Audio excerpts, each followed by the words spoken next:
വർഷങ്ങൾക്ക് മുൻപ് ചങ്ങനാശ്ശേരിയിലെ വിജനമായ പാതകളിൽ രാത്രികാലങ്ങളിൽ ഒരു രൂപം പ്രത്യക്ഷപ്പെട്ടു തുടങ്ങിയിരുന്നു.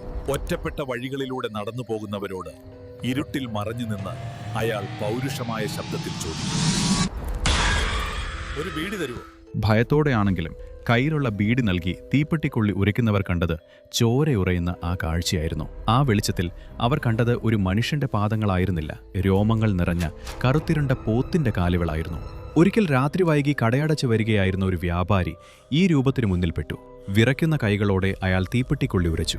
ആ ചെറിയ വെളിച്ചം താഴേക്ക് വീണപ്പോൾ കണ്ടത് നിലത്ത് ഉറച്ചു നിൽക്കുന്ന പോത്തിൻ കാലുകൾ. പ്രാണരക്ഷാർത്ഥം നിലവിളിച്ചുകൊണ്ട് ഓടിയ അയാൾക്ക് മുന്നിൽ അല്പം അകലെയായി വീണ്ടും അതേ രൂപം പ്രത്യക്ഷപ്പെട്ടു. ഭയത്തിന്റെ കൊടുമുടിയിൽ ബോധരഹിതനായി വീണ അയാളെ പിറ്റേന്നാണ് നാട്ടുകാർ കണ്ടെത്തുന്നത്. ഈ സംഭവം കാട്ടുതീ പോലെ പടർന്നതോടെ ചങ്ങനാശ്ശേരിയിലെ രാത്രികൾ നിശബ്ദമായി. സന്ധ്യ കഴിഞ്ഞാൽ ആരും പുറത്തിറങ്ങാതെയായി. പോലീസ് പരിശോധനകൾ നടന്നുവെങ്കിലും ആ പോത്തിൻകാൽ പ്രേതത്തെ പിടികൂടാനായില്ല.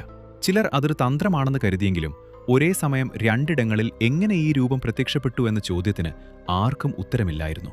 നിങ്ങളിൽ എത്ര പേർക്ക് ഈ സംഭവത്തെപ്പറ്റി അറിയാം? വീഡിയോ ഇഷ്ടപ്പെട്ടാൽ ഫോളോ ചെയ്യണേ.